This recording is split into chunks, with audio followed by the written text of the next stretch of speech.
하나님의 영상으로 살아가는 사람들의 이야기, 생활신앙인 지금 시작하겠습니다.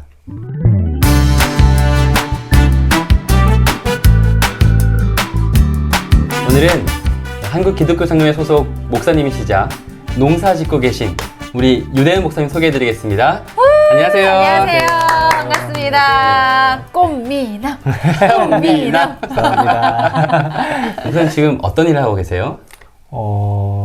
저는 여러 가지 일을 하고 있는데, 농촌에서는 일단 한 가지 일 가지고 살기는 힘들고요. 힘들고, 네, 농사로 먹고 살려고 생각하면 머리가 아픕니다. 네, 그래서 여기서는 보통 다 두세 가지 정도의 직업을 가지고 있는데요. 네.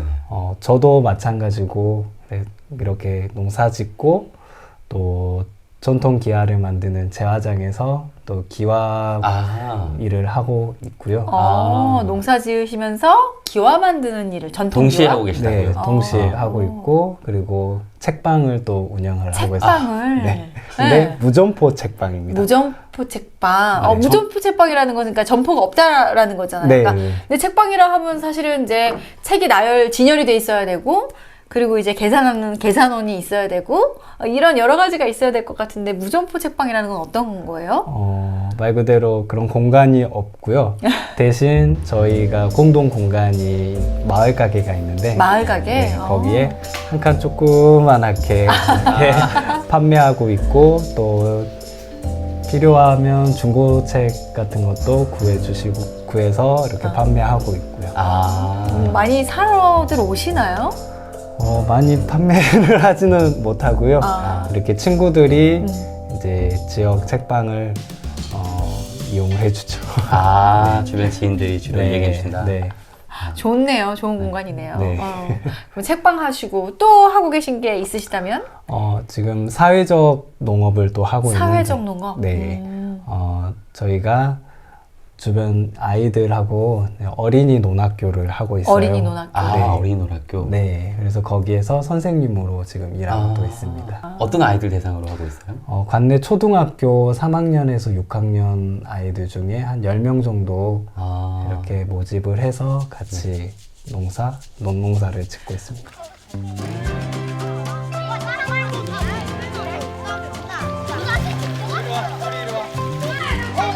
모내기 해본 기분이 어때요? 좋아요. 뭐가 좋아요? 친구들이랑 놀고 친구들한테 등을 뿌릴 수 있어요. 재밌어요. 재밌어요? 근데 응. 이거 제가 다 튀겼어요. 아낀 옷이 다 튀었어요? 네, 모내기 하니까 어때요? 재밌어요. 그럼 어린이 논학교는 1년 정도 같이 아이들과 함께 농사를 짓는 일인 건가요? 네, 3월에 논둑 만드는 것부터 시작해서 모내기도 하고 벼도 베고 도전까지 하는 일들을 그걸 아이들이 다 한다고요? 네, 다 와. 합니다. 기계 없이 기계 아이들. 없이 네. 아이들이 그 고사리 같은 조그만 손으로 네. 아주 뭐 작게 하는가 봐요? 한 50평 정도. 50평을? 네. 10명이 50평. 네, 10명이 50평. 그러면 대단하네. 모내기부터 논둑 만드는 논둑 것부터 논을 세우는 해서. 것부터 해서 네. 모내기 하고. 산에 가서 상토 채취하고. 근데 이제 아이들은 학교를 다니고 있는데 농사를 언제 짓는 거죠, 그럼? 주말에 음. 이렇게 아이들이 학교를 안 다니니까 주말에 돌봄 활동으로 생태적 돌봄으로 같이 하고 있어요. 생태적 돌봄 활동으로 주말을 이용해서 네네. 그럼 10명 정도 아이들이 그렇게 하고 있다는 네, 거죠? 네. 대단하네요. 그 50평 정도에서 추수되는 양이 얼마나 되나요? 작년에는 한 친구당 한 3.5kg 정도의 쌀을 가져갔어요. 3.5kg. 네. 근데 생각보다 많이 나왔어요. 많이 나오네. 그렇구나. 네. 작년에 저희 노는 비가 많이 와서 네. 수확량이 절반이었는데 아이들 기운 때문에 더 풍년이었어요. 신기하네요. 네, 정말 신기하더라고요. 같은 하늘나라에 있는데. 네. 자기가 키운 그 쌀이 얼마나 귀하게 느껴질까. 그러니까. 네. 그래서 한 학부모님을 만났는데 네. 아이가 밥을 절대 남기지 않는다고. 자기가 지었으니까 그렇죠. 남길 수가 없는 거지. 네. 그리고 이제 엄마 아빠가 남기면 엄마 이게 어떤 쌀인 줄 알아? 이렇게 들어갈 수 있는 거지. 너무 소중한 경험이네요. 네. 귀한 경험. 네. 쌀 한 톨의 그 귀중함을 알 수 있는 네. 체험. 네. 너무 좋네요. 네. 어린이 논학교. 은호, 저희 딸 은호를 좀 유학시켜도 되겠습니까? 아, 예, 기꺼이 보내주십시오. 근데 참 궁금해요. 어쨌든 이제, 목회를 또 하시다가, 이제 그렇게 쭉 하셨잖아요. 제가 알기로는 이제 목회자 가정에서 잘하셨고, 이렇게 목회자로 가정에서 잘 자라시고 또 신학교까지 오고 또 그 대학원까지 가서 목사 안수까지. 목사 안수까지 받고 네. 그 긴 여정을 열심히 또 교회에서 사역하시고 이런 목회를 열심히 하시다가 어떻게 이렇게 농사를 짓게 됐는지 이곳에 와서 그게 너무 궁금해요. 어떻게 된 건지요? 원래 태생이 시골 사람이어서 시골 감성을 일단 어디시죠? 가지고 완도입니다. 완도의 감성으로? 네. 그리고 전국 감성? 또 외갓집이 농사를 지으셨던 네. 곳이어서 할아버지 밑에서 그럼 어릴 열심히 때부터 보셨겠네요. 네, 조금씩 할아버지 이제 보리밭에 가시면은 같이 자전거 타고 네. 따라가고 볏짚 나르면 또 같이 볏짚 나르고 했던 기억들도 있고요. 그래서 그런지 저는 이제 목회를 한다면 시골 교회에 와서 꼭 해야겠다라는 생각을 했었어요. 그래서 대학원 이제 2학년 정도 됐을 때 그때부터 시골 교회에 와서 이제 사역을 계속 했었고요. 그러니까 학교 대학원은 이제 저기 서울 수유동인데 네. 지방 어디까지? 그때 전북 순창. 전북 순창까지 네. 매주 그러니까 그렇게 네, 매주. 왔다 갔다 하면서 사역을 했다는 네. 거죠. 대단하십니다. 아니 근데 다들 도시교회 조금 큰 교회 가고 싶어 그러니까. 하잖아요. 왜 시골 교회 가고 싶었어요? 저는 시골이 좋더라고요. 사람은 흙을 밟고 살아야 될 것 같아서. 네. 그래서 그게 너무 좋았어요. 그러면 그렇게 어쨌든 뭐 그거는 사역 중에 일부니까 네. 사실 순창 가서 왔다 갔다 하는 거는 일부니까 네. 그렇게까지 사역을 해서 좋아요. 근데 이제 완전히 이제 전향을 해서 여기에 이제 눌러 앉게 된 이 아름다운 장흥이라는 곳에 눌러 앉게 된 이유가 무엇일까요? 이제 시골 교회에 있으면서 그리고 평생 또 어머니가 목사님이시다 보니까 교회에서만 계속 살고 교회 생활만 계속 했었는데 어떻게 보면 우물안 개구리죠. 제가 목사라는 직책이 삶을 이야기하고 죽음을 이야기할 수 있어야 되는데 제가 이야기할 수 있는 삶이 생각해보니 없는 거예요. 교회에서만. 교회에만 네, 있고, 교회 안에서만. 목회자 자녀로만 자라니까. 그렇죠. 그래서 그 삶이 저한테 너무 고팠고 그래서 목사 안수를 받고 이제 나와야겠다라는 교회 밖에 나와서 삶을 삶을 좀 되겠다. 살아봐야겠다는 생각이 가장 먼저 들었어요. 다행히 이제 시골에 연이 있어서 네. 이렇게 또 시골에 와서 농사 짓게 됐습니다. 근데 이제 제가 알기로는 어머니가 목사님이시고 다른 가족들이 있는 건 아니시고 어머니 목사님과 우리 유대현 목사님 이렇게 두 분이 네. 사셨던 거죠. 네, 어렸을 때. 그런데 이렇게 다른 걸 한다고 농사를 짓는다고 했을 때 어머니 목사님 굉장히 속상하셨을 것 같아요. 정말 반대를 많이 하셨죠.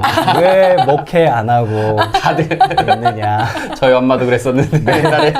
그리고 저희 어머니랑 같은 노회에 있기 때문에 그렇죠. 노회는 이제 같죠, 어머니랑. 네, 그래서 명단에 올라오면 무임 목사로 되어 있잖아요. 그럼 그걸 보시면 굉장히 마음 아파셔서 그게 저 또 아들로서는 또 그게 또 마음이 아팠긴 했는데 그래도 지금 하는 일을 어머니가 조금 더 응원해 주시고 또 믿어 주셔서 지금 하고 있어요.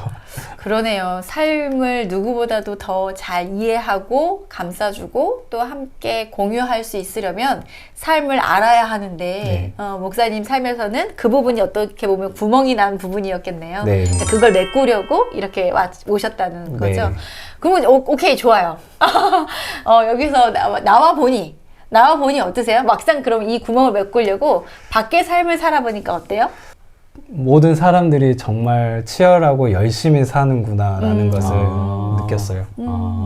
저도 농사를 짓고 또 생계를 위해서 일용직 근로자로도 일을 했었고 또 재화장에서도 일을 했지만 기와군 눈물. 네.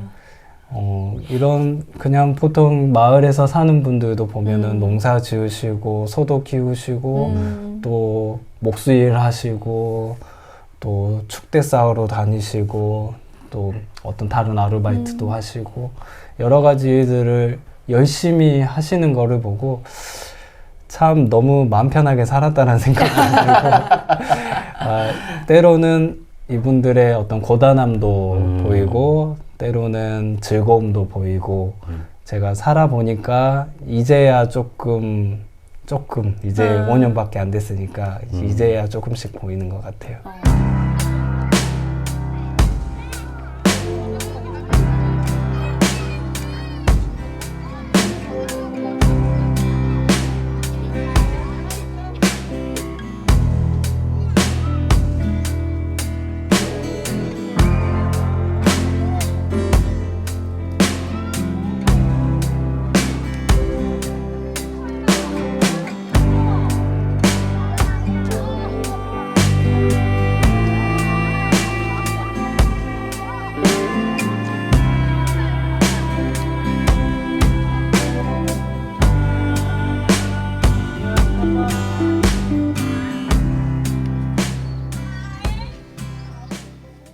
그러면 이제 시골로 왔을 때 이 농사라는 거를 어떻게 보면 선택을 한 거잖아요. 네. 농사를 선택하게 된 특별한 이유가 있을까? 여러 가지 일들 중에. 일단 시골 교회를 가고 싶었는데 이분들을 시골에서는 농사를 다 지으시잖아요. 그렇죠. 근데 이분들을 이해하기 위해서는 당연히 농사를 지어야 된다고 생각을 했어요. 그래. 그리고 가장 기본적인 거잖아요. 다른 일을 하더라도. 그래서 농사를 어떻게 보면 선택하게 됐고 또 자연스럽게 이제 장흥으로 올 때 지금 같이 두레를 하고 있는 분이 농사를 밭이 있는데 한번 해볼 생각 있느냐 그래서 또 밭도 그때부터 하게 돼서 본격적으로 이제 농사를 짓게 됐었죠. 네. 그럼 밭농사, 농농사 다 하시는 거네요? 네, 지금은 둘 다. 농사꾼이시네. 그래, 농사. 그러면 농사를 짓는데 굳이 이렇게 오늘도 모내기를 저희가 해보니까 손으로 다 했어요. 네. 맞아요. 완전 내 손으로. 수작업 기계가 하나도 없이 그렇게 하는 이유가 있나요?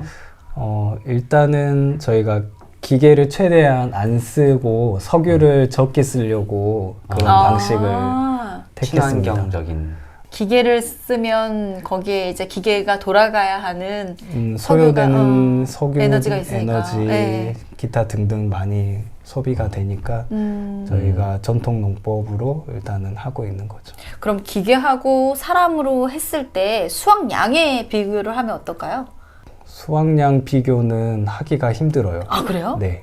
왜냐하면 모를 잡는 수도 다르고 그리고 저희가 쓰는 품종도 달라요. 네. 기계를 지금 쓰고 계시는 근대 농법 쓰시는 분들은 개량된 수확량이 굉장히 많게 나오고 대량 생산할 수 네. 있는. 그리고 맛이 좋은 밥맛이 좋은 품종으로 개량된 것을 계속 쓰고 계시는데 저희는 그냥 토종 종자를 쓰고 있기 때문에 거기에 그렇구나. 맞게 그리고 그 땅에 맞는 종자들을 선택해서 이제 심고 있는 거죠. 대신 맛이 다양해요. 나 너무 궁금해요. 너무 아니. 우리가 아까 모내기를 해봐도 자 이거는 어떤 종류입니다 하고 막 심고 네. 또 자 이거 2단부터는 어떤 종류입니다 하면서 심었는데 그 우리가 보기엔 다 똑같은데 밥맛이 정말 다른지. 네. 저희가 이름이 다 다른 것처럼 네. 벼들도 이름이 다 달라요. 그러니까요. 처음 우리가 알았어요. 볼 때는 다 똑같아 보이는데. 처음 알았어요. 아까 뭐가 있었죠? 뭐가 있었는데? 자광도가 자광도. 그게 왕들이 왕이 먹었던. 먹었던. 그리고 또 뭐가 있었죠? 멧돼지? 멧돼지 찰. 멧돼지 찰 네. 벼가 있었고. 그거는 까락이 나와요. 옛날에는 토종벼들이 짐승에게 먹히지 않기 위해서 까락을 내는데 그게 멧돼지 털처럼 생겼어요. 그래서 이렇게, 억세단 얘기예요. 네, 이렇게 찔리기도 해요. 굉장히 아파. 벼 따위에. 네. 그리고 그런데 안에 벼 색깔은 반달 모양이에요. 오. 노란색, 그 다음에 이렇게 약간 검은색해서 반달 모양이라서 그게 섞여 있다고요? 신기하다. 네, 별명이 반달미예요. 한 번도 못 봤네, 그럼. 네. 우리는 흰색밖에 못 봤죠. 여주쌀, 최고 여주쌀 2,000쌀. 근데 물론 그거를 도정해서 더 깎아서 백미로 만들면 그것도 하얀데 아. 원래 현미 상태는 색깔이 다 달라요. 아까 자광도 그렇구나. 같은 경우는 네. 자색이에요. 신기하다. 자주색이라고요? 네, 그리고 북극조라고 하는 거는 약간 녹색이고 그다음에 대추찰 같은 경우는 대추찰? 네, 약간 붉은기가 또 돌고 색깔이 다양해요. 맛도 다 달라요? 맛도 북극조 같은 경우도 또 다르고 그리고 제가 심었던 것 중에 흑갱이라고 하는 게 있는데 그거는 막걸리를 담으면 맛있다고 하더라고요. 몇 개, 저마다 오늘 정말. 우리가 300평 땅에 논 얘기를 했는데 네, 한 20명 가까이 와서 하셨네요. 네. 어쨌든 몇 가지가 심겨진 거죠? 한 7개 정도 심었어요. 7개. 그것도 모르고 그러니까. 그러면 우리 추수할 때도 와야 되겠는데. 알겠어요. 오세요. 추수할 저희 때. 교인들이랑 좀 몇 명 같이 와도 될까요? 기꺼이 오십시오. 손이 많이 필요해요. 근데 저희 교인들 아무거나 다 베고 다닐 수도 있어요. 네. 주인의 말을 잘 듣고 해야죠. 그러면 이렇게 친환경 농법으로 논농사를 지시는데 또 뭐 밭농사도 하고 계시잖아요. 네. 밭농사는 또 어떻게 하고 계세요? 밭농사는 될 수 있는 대로 땅을 갈아엎지 않고요. 그 다음에 약을 쓰지 않고 그리고 비닐도 쓰지 않고 지금 땅을 이렇게 덮어야 되는 그 비닐을 네. 말씀하시는 습기가 날아가는 걸 방지하려고 하는 거 아닌가요? 네, 이제 풀이 많이 있으면 풀 치는 것 때문에 비닐을 쓰는데 잡초나지 말라고? 네, 아. 네, 오히려 저희는 그 풀을 베서 이제 땅에 덮어주거든요. 그럼 그게 썩어서 양분이 돼요. 그렇구나. 화학 비료를 쓰지 않는다는 네, 거죠? 화학 비료도 안 쓰고요. 나 MSG 좋아하는데. 근데 그렇게 하면 수확량이 현저히 적을 거 아니에요? 초반에는 많이 적어요. 근데 이게 한 5년, 6년 정도 그 유기물들이 쌓이면 조금씩 땅심이 회복이 돼요. 네, 그래서 거기에서 나는 것들은 맛있어요. 5, 6년을 그 땅을 안 갈아엎은다? 이건 어떤 의미예요? 땅을 간다는 거는 이렇게 뭐 이게 내가 알기로는 어떤 공기가 순환되고 뭐 이런 거 아닌가요? 원래 저기 농민이 아무것도 모르는 농민이 일단은 경운을 하게 되면 네. 땅에 있는 탄소들이 날아가요. 뒤집어 엎으면요? 네, 그러면 그게 밖으로 이제, 배출된다는 네, 거죠? 탄소가 지금은 굉장히 중요하잖아요. 그렇죠. 근데 갈아 엎으면 탄소가 날아가는 거예요. 근데 풀이 있으면은 풀들이 이산화탄소를 흡수해서 광합성을 하잖아요. 네. 그러면 탄소를 붙잡아주는 역할을 하는 거예요. 너무 아름답네요. 네, 그리고 갈아 엎으면 안에 있는 미생물과 또 소동물들이 있어요. 뭐 지렁이라든지 네. 이런 애들이 땅을 기름지게 만들거든요. 그리고 미생물들도. 그런데 그렇게 뒤집어 버리면 얘네들의 살 공간을 없애버리게 되고 땅이 더 딱딱해지게 돼요. 그래요? 네. 한 번 뒤집어야 물렁물렁해지지 않나요? 그래서 그거를 일부러 기계로 확 갈아엎어 버리죠. 부드럽게 하기 위해서. 그런 거구나. 그런데 자연 상태로 오래 두게 되면 유기물들을 이제 지렁이나 미생물들이 분해하면서 땅을 같이 부드럽게 만들어줘요. 그런데 이제 우리가 흔히 말해서 약치지 않으면 상품 가치가 떨어지잖아요. 네. 그러니까 내가 자급자족해서 우리 가족 먹을 거 혹은 뭐 내 주변 이웃과 나눌 정도는 되지만 그것이 판매로 이어지기는 좀 어렵겠어요? 네. 팔려고 하면은 그거에 맞는 크기로 만들어야 되고 그렇죠. 그런 인위적으로. 있죠. 빛깔도 만들어야 되고 네. 하면 얘 작물을 피곤하게 만드는 거예요. 농사의 모든 것들이 어떻게 생각해보면 우리는 너무 익숙하게 좋은 제품을 취하려고 하지만 거기에는 굉장히 인위적인, 인공적인, 친환 자연적이지 않은 것들이 많다라는 네. 얘기네요. 아까 모내기를 했을 때 이제 목사님네 논인데 굉장히 여러 사람이 와서 같이 했어요. 물론 저희도 있었지만 20명 정도 했던 것 같은데요, 같이? 같이 왔는데 그게 지금 뭐 사람을 산 건지 인부를 부린 건지 뭐 어떤 건지 어떻게 이렇게 사람이 많게 됐는지요?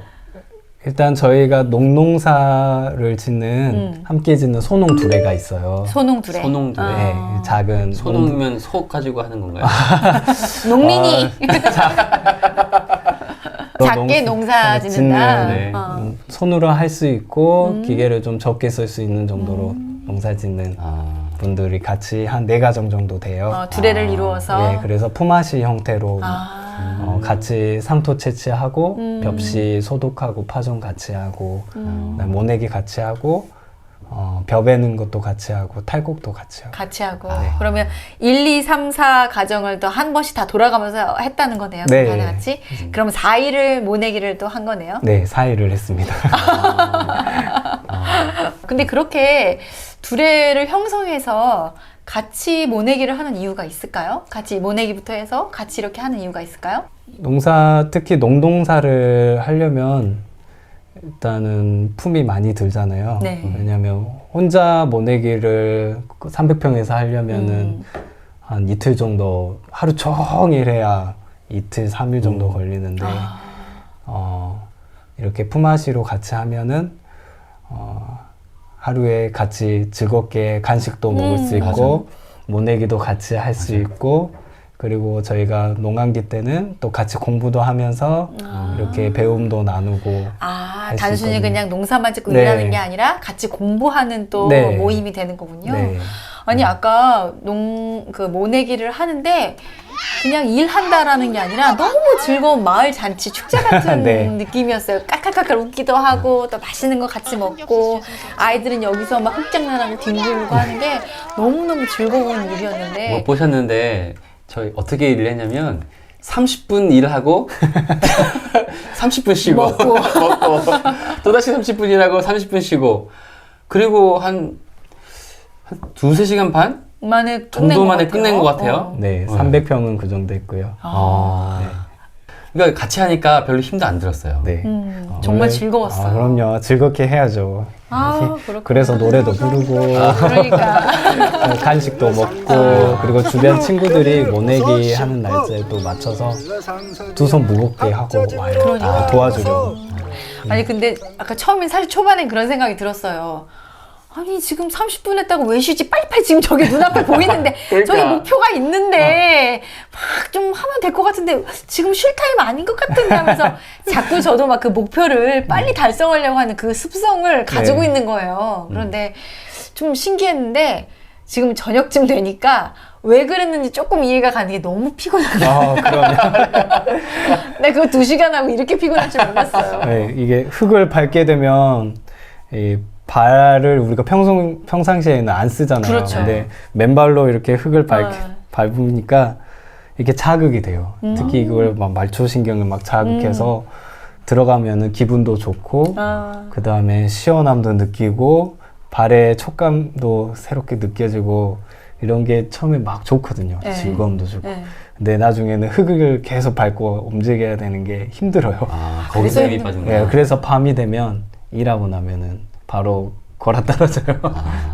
그러니까 사실 이제 외국인들이 우리나라 처음에 왔을 때 이 사람들이 일 조금 하고 막걸리 마시고 들어놓고 있고 일 조금 하고 누워있고 이게 되게 이상하게 저 사람들은 왜 저렇게 놀아? 라고 생각했겠지만 사실은 굉장히 지혜로운 거예요. 맞아요. 몸을 막 체근해가지고 일을 하면 결국엔 너무 빨리 번아웃 되는데 일과 쉼과 이거를 적절하게 예전 사람들은 다 사용할 줄 알았던 거네요. 네. 그러니까 그게 굉장히 지혜로운 일 같아요. 네. 그러면 이제 5년 하셨다고요? 네. 5년 5년째. 농사를 지으시면서 좀 농사의 매력 혹은 좀 농사의 어려운 점이 있을까요? 저희 논이 천수답인데요. 천수 답. 네. 하늘의 비를 담아서 농사를 지을 수밖에 없는 논을 천수답이라고 해요. 비물을 반드시 써야 되는. 네, 저희는 관정이 없기 때문에 관정이 또 뭐죠? 이렇게 지하수를 품어 올리는 시설들이 있어요. 외부 물을 들이지 못하고 비물로만 해야 되는 거죠? 빗물로만. 그래서 비가 안 오면 저희는 논을 갈 수가 없고 물을 잡을 수가 없어요. 재작년 같은 경우는 한 40여일 정도 가뭄이 들어서 모내기 직전에 물이 하나도 없이 너무 바짝 마른 상태였거든요. 그래서 그럼 농사를 망치는 건가요? 이제 주변 아재께서 보시고 네. 이제 물을 쭉 끌어다가 물을 태주셨어요. 그때는. 그리고 그날 이제 물을 잡고 그 다음날 바로 모내기를 할 수 있었어요. 그럼 천수답으로 농사를 짓는 이유가 따로 있으세요?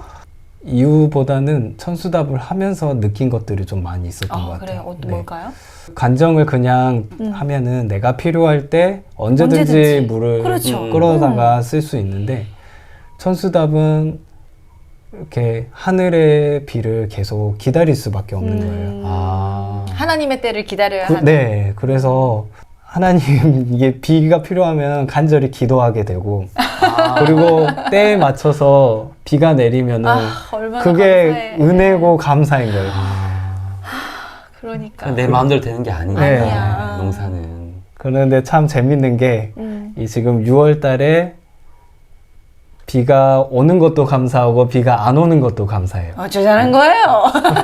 왜냐하면 이제 6월에 밀하고 보리를 이제 베야 되는데 네. 벨 때는 비가 오면은 다 곰팡이가 펴버려서 떠버려요. 아, 그래요? 네, 그래서 그때는 비가 안 오기를 바라고 안 오는 게 너무 감사하고 그다음에 또 물을 잡으려고 할 때는 비가 또 와야 되는 거예요. 근데 또 그 때에 따라서 주님이 비를 주시면 논에 가서 물을 잡고 이제 비가 안 오면 가서 밀 베고 털고 말리고 또 감자 캐고 이런 일들을 하죠. 저거네요, 저거. 우산장수, 소금장수 이야기. 그거네요. 네. 그러니까 하나님이 할 수 있게끔 하신 일만 하는 거네요. 네. 그렇구나. 근데 농사를 짓다 보니까 그게 참 감사고 은혜라는 것을 알게 되더라고요. 목사님 같은 경우에는 이제 쭉 여기에서 나고 자란, 물론 이제 시골 출신이라고는 하셨지만 여기서 나고 자란 사람이 아니라 어떻게 보면 외지에서 온 사람이잖아요. 네. 근데 제가 어디서 듣기로는 이 농촌에 정착해서 살기가 굉장히 어렵다고 들었거든요. 이 지역 사람들의 텃세가 그렇게 심하다. 그래서 뭐 10명이 귀농하러 왔다면 2명만 남게 된다. 이런 얘기를 들었어요. 근데 어떻게 여기에 정착하게 되셨고 어땠는지 궁금하거든요. 이제 농사 짓고 또 시골에 장흥에 와서 살려고 집을 구하러 다녔어요. 근데 처음에 이제 집을 알아봤던 데를 이제 갔었는데 이제 계약금을 주고 기다리고 있었는데 살려고요? 네, 살려고 기다리고 있었는데 그분이 아는 분한테 그냥 또 계약금을 그냥 저희한테 바로 송금해버리고 팔아버렸어요. 그래서 한 1년 동안을 다시 저희는 집을 구하러 계속 이제 돌아다녔었거든요. 이렇게 시골에서 집 구하기가 참 힘들더라고요. 집 구하기가 왜 이렇게 빈집들도 너무 많은데 놀린 게 땅인데. 왜 이렇게 집 구하기가 어려워요? 일단 본인의 집을 누군가에게 준다는 것 자체가 일단은 조금 힘드시고 그러면 이제 또 관리를 해줘야 되잖아요. 그런 것들도 힘들고 또 이제 만약에 부모님이 돌아가신 집이었다면 본인들의 기억이 다 남기 때문에 그거를 또 누구에게 또 주기도 그럼 살라고 하기에도 좀 애매한 부분들이 많이 있는 것 같아요. 그래도 저는 1년을 돌아다니다가 못 샀던 그 집을 집이 있었던 마을에 그래도 한 번이라도 좀 가보자. 가서 뭐 그래도 그냥 한번 둘러보고 오자 했는데 마침 이제 이장님을 만나게 됐어요. 그랬더니 이장님이 그 팔아버린 사람한테 아니 왜 저희한테 판다고 해놓고 다른 사람한테 팔 수가 있냐고 하면서 엄청 화를 내시는 거예요. 그러면서 이제 그날 저녁에 그 집에서 와서 밥 먹고 가라고 해서 밥 먹고 혹시 마을에 땅이 있는데 다른 땅을 또 소개를. 그냥 이장님이 밤에 진짜 후레쉬 들고 올라간 거예요. 밤에요? 밤에. 그래서 여기 마을 땅이 있는데 살 거냐, 집 지을 거냐, 그러면 땅 팔게 하고 해서 네, 그러면 지을게요 해가지고 그 마을에 땅을 구해서 집을 짓게 됐어요. 1년 만에. 네, 집을 구하는 중간에. 아니, 그래서 집을 또 손수 지으셨다. 그러니까요. 아니, 어떻게 그 아름다운 집을 세상에 직접 3년 동안? 네, 3년 동안요. 혼자서. 이제 지붕은 위험하니까 친구들하고 같이 하고요. 어쨌든 전체적인 건 혼자 거의 네, 다 하신 네. 거잖아요. 그러니까 주중에 일하시면서 같이 집을 지으신 거죠? 그것만 매달린 게 아니라? 네, 이제 주중에는 5일 일하고 이틀 집에서 집 짓고 이렇게 했었죠. 집이 너무 예뻐요. 아이들도 너무 감사합니다. 좋아할 거예요. 뭐 금손이십니다. 그렇게 다들 외지에서 오면 일단 집 구하기가 어려워서 네. 여기서 버티질 못하는군요. 네. 그러면 외지에서 이렇게 농사 지러 왔다 했을 때 동네 어르신들이나 좀 환대하는 편인가요? 일단 저는 재화장을 다니고 있었잖아요. 그러니까 네. 다른 직업이 농사를 짓는 것 말고 이제 다른 직업이 있는 사람에게는 그렇게 왔다 갔다 하는구나 이렇게 많이 신경을 쓰지는 않으세요. 왜냐면 이제 직장을 왔다 갔다 하니까.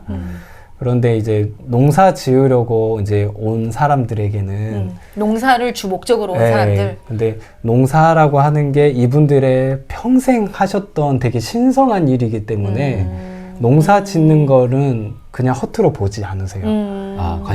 관심이 굉장히 많으세요. 저희도 이렇게 농사를 뒤에 조그맣게 짓고 있지만 거기에 이제 뭐 알려주세요. 모를 수도 있으니까 이거를 많이 넣어야 이제 뭐 감자가 잘 된다. 이런 친절하시네요. 네, 이렇게 이야기를 해주세요. 그런데 그게 저희에게 뭐 어떤 간섭이 아니라 알려주고 싶으신 거죠. 근데 그거를 이제 나와 맞지 않다고 텃세로 이해할 수도 있는데 그런 관계에서는 조금 어떻게 보면 저희는 몇 년 되지도 않았잖아요. 그래서 그러게. 되게 그분들에게 오히려 많이 배울 때도 많고 이분들은 때를 너무 잘하셔서 그 때에 맞춰서 그 동네에서 이거는 언제 심어요? 이거는 어떻게 심어야 돼요? 여쭤보면 오히려 더 친절하게 가르쳐 주실 때가 많아요. 선생님 그러면 이제 농사를 오래 지으셨는데 오래 안 지었어요. 5년이 오래 5년 동안 농사를 지으셨는데 뭐 어떤 의미가 있을까요? 뭔가를 배운 게 있을까요? 농사를 통해서. 농사를 통해서.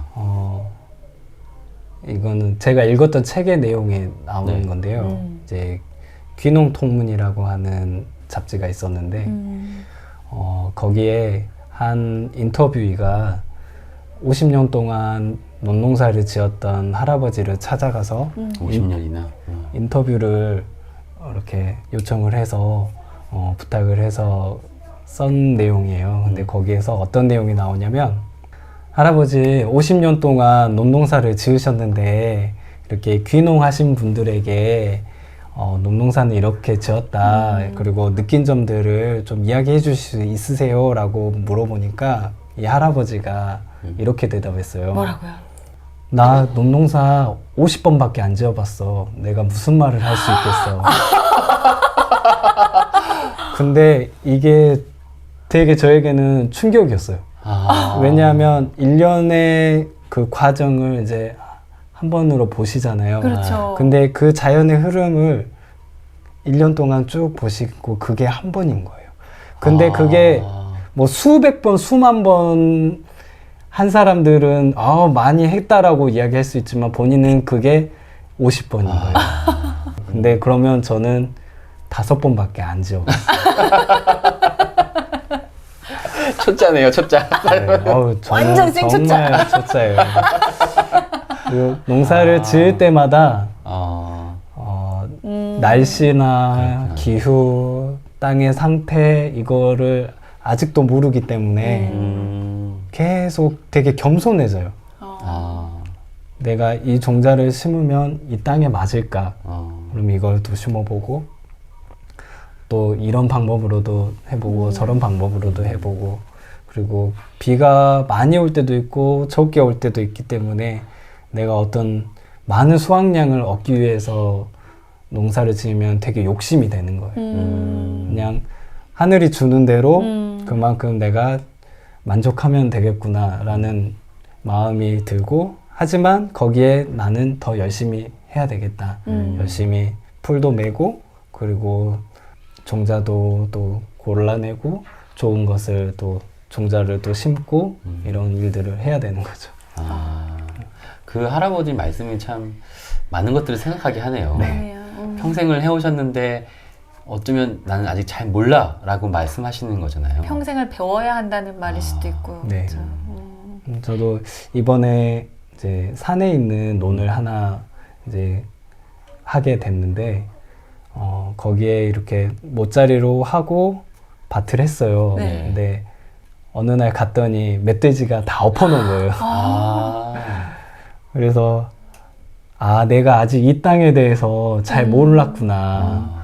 여기가 멧돼지가 내려오는 곳인지를 제가 잘 몰랐던 거예요. 그러면 거기에 맞게 또 농사를 지어야 되는 거고, 그렇게 계속 배울 수밖에 없고 겸손해질 수밖에 없는 거죠. 사실 그런 것 같아요. 목회도 내 생각 가지고 접근을 하고 이렇게 하면 될 거라고 판단을 하지만 그 토양의 어떤 분위기나 이런 걸 알아야 더 정확하게 하고, 또 그 땅에 대한 분위기나 상황을 파악하지 못하고 하는 경우가 참 많다는 생각을 하거든요. 그러니까 뭐 예를 들어서 어떤 공동체 교회가 있는데 뭐 아무리 외국에서 석박사를 하고 온들 이 공동체를 이해하지 못하고 파악하지 못하고 안아주지 못하면 결국에는 석박사가 무슨 필요가 있겠어요. 그렇죠? 늘 계속해서 그들과 함께하면서 배워가는 과정일 수도 있겠네요. 목사님, 그리고 하시는 일 중에 어린이 논학교라고 네. 해서 이제 다음 세대에게 농업을 가르치는 일을 하고 계시잖아요. 네. 근데 굉장히 많은 일들을 하면서 바쁘실 텐데 다음 세대 아이들에게 농업을 굳이 가르치는 이유와 왜 그걸 하고 있는지가 궁금하거든요. 처음에 이제 저희가 이제 청년 대상, 어린이 대상, 그 다음에 농산품을 가공할 수 있는 그런 파트를 이렇게 나눴어요. 저한테 이제 어린이를 맡아달라고 했는데 저는 싫다고 했어요. 왜요? 제가 교회에 있을 때 어린이부를 많이 안 해봤어요. 청소년부는 엄청 잘했는데 그래서 아이들하고 잘할 수 있을까라는 두려움이 너무 컸던 거예요. 그래서 그리고 한 일주일 정도 더 고민을 하고 네, 하겠습니다 라고 해서 이제 어린이를 맡게 됐는데 아이들하고 한 달에 한 두세 번 정도 만나는데 너무 재밌어요. 오히려 아이들하고 같이 몸으로 계속 활동을 많이 하잖아요. 네. 저희가 처음에 했던 의도는 아이들이 시골에는 이렇게 일하러 많이 나가세요. 부모님들이? 맞벌이도 많으시고 또 혼자 마을에 이렇게 홀로 있을 수밖에 없는 아이들도 마을에 이제 있고. 아이들이 많은 것도 아니고 네, 많지 않고 한둘인데 그마저도 부모님이 안 계시면 네. 정말 홀로 있는 아이들이 네. 많겠어요. 그리고 아이들이 시골이지만 이렇게 농사와 접점이 되는 부분들이 없는 친구들이 또 있죠. 생각보다 그럼요. 굉장히 맞아요. 많아요. 그리고 요즘 또 근대 농법이기 때문에 기계를 다들 많이 쓰잖아요. 네네. 그래서 논에 흙을 밟아본 친구들이 거의 없는 거예요. 집에 농사를 지어도 그렇게 들어가서 모를 심고 흙을 만져보고 밟아보고 하는 그런 모습들이 많이 없어요. 그래서 저희가 그러면 아이들을 데리고 이런 생태적인 돌봄을 좀 했으면 좋겠다라고 해서 이제 저희가 그 중에 하나가 어린이 논학교를 시작하게 된 거죠. 교회로 말하면 교육부서 하나 맡고 있는 그러니까 그렇게 됐네요. 그래서 아이들이 이제 논둑을 만들고 삽질하고 갱이질하고 생전 처음 해본 삽질이지만 아이들이 조금씩 해가고, 그리고 직접 벽시도 촉도 튀어보고 모판도 내보고 손으로 모두 심어보고, 그리고 저희는 기계를 안 쓰니까 발로 이렇게 해서 물을 잡는 거예요. 애들은 그거 제가 좋아하겠는데요. 네, 그때는 아이들이 미꾸라지가 돼요. 진짜 막 들어가고 그냥 온몸을 던져서 확실히 그래서 그런지 모두도 잘 크고 수확량도 더 잘 나오고 좋고. 네. 그래서 그렇게 아이들하고 이제 하는 게 너무 재밌어요. 생태적 돌봄을 위해서 시작하게 된 거네요. 네. 그러니까. 그런데 이제 관내 이제 초등학교에서 이거를 수업으로 좀 했으면 좋겠다라는 게 있었어요. 그래서 제안이 들어온 거예요. 네, 이제 그래서 여기 교육청하고 초등학교 한 군데에서 이 마을 학교에 있던 이 수업들을 그리고 학교에서 좀 같이 했으면 좋겠다라고 해서 토종 종자 수업을 이제 학교에서 또 하게 됐어요. 그래서 유치원부터 4학년까지는 이제 다른 분들이 활동가 분들, 이제 부모님들 또 농사 짓는 분들이 이제 뭐 감자, 옥수수 이런 것들을 아이들이 심고 저는 초등학교 5학년, 6학년 이 토종벼로 아이들이 밭에서 이제 밭벼로 이렇게 농사를 짓기 시작했어요. 그러면은 아이들이 농사 선생님이라고 부르나요? 그냥 어떻게 선생님이라고 부르죠. 아이들이 그러면 같이 야 농사하러 가자 그러면 좋아해요? 짜증을 엄청 내죠. 떼약볕에서 이제 모를 계속 심어야 되고 김을 매야 되고 하니까 너무 힘들어요. 이거 왜 해야 돼요? 그렇지. 이걸 왜 심어요? 그러니까 어린이 논학교는 이제 자원에서 온 아이들이지만 네. 이렇게 학교 교과 과정으로 되면서부터는 이게 진짜 짜증을 많이 낼 것 그래요. 같아. 아까 애들 보니까 한 3분의 1은 열심히 하지만 나머지 3분의 1은 이는 놀아 그냥. 그래도 의미 있는 일이네요. 그 아이들한테는 평생의 중요한 경험일 거고 그 경험이 아마 평생 잊혀지지 않겠네요. 네. 그리고 목사님 제가 알기로는 크리스마스 때는 네. 이렇게 함께 하는 그 공동체, 둘의 사람들과 함께 예배를 드리신다고요? 뭐 같은 절기 때 맞춰서 절기 때마다 크리스마스 때만. 크리스마스 때만요? 때만. 네. 그러니까 그분들은 종교가 있으신 분들이 아닌데.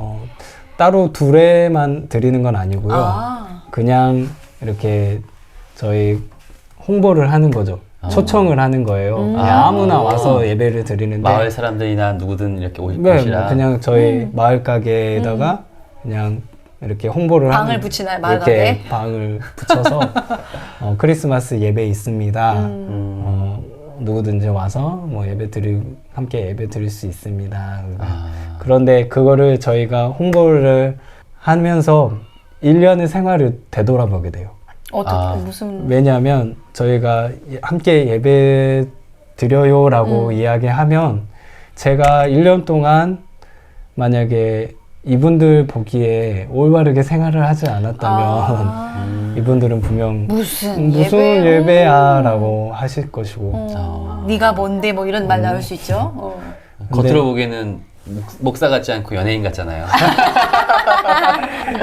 그래서 그 1년의 생활을 한번 돌아보게 되더라고요. 그것을 올리면서 또 예배를 준비하면서 그리고 그 전날 밤에는 크리스마스 새벽송 같이 밤에 돌아요. 마을 네, 이렇게 촛불 들고 각 가정마다 도는데 뭐 새로 이사를 왔거나 그다음에 뭐 애경사가 있거나 아기가 태어났거나 이렇게 뭐 슬픈 일이 있었거나 이런 곳에 가서 이렇게 새벽송을? 네, 이제 밤에 돌죠. 새벽에 돌긴 힘들고 그래서 아이들이 또 같이 해주고 네, 돌고 그 예배는 어때요? 어떻게 드려져요? 예배는 일반적으로 하는 그런 형식인가요? 네, 보통 드렸던 예배인데 이제 찬송은 같이 함께 부르고 잘 모르는 거는 먼저 한번 불러보고 대신 설교는 없습니다. 설교 없이. 네, 그냥 같이 말씀 읽고 묵상하고 그래서 예배는 되게 짧아요. 다른 사람들이 오니까. 뭐 그런 것보다는 저희는 설교를 하지 않으려고 했었어요. 일부러. 네. 그냥 본인들이 거기에 있는 말씀을 잠시 묵상하고 기도하면 그걸로 될 거라는 생각이 들었어요. 왜 굳이 설교자의 말로 그거를 풀어주고 할 필요가 없는 거죠. 왜냐하면 1년 동안 이분들이 어떻게 살았는지를 저희는 다 알고 있으니까. 삶이 곧 설교였으니. 네. 그러네요. 그리고 뭐 제 삶이 설교라기보다는 서로가 어떤 삶을 살았는지를 다 아는 거죠.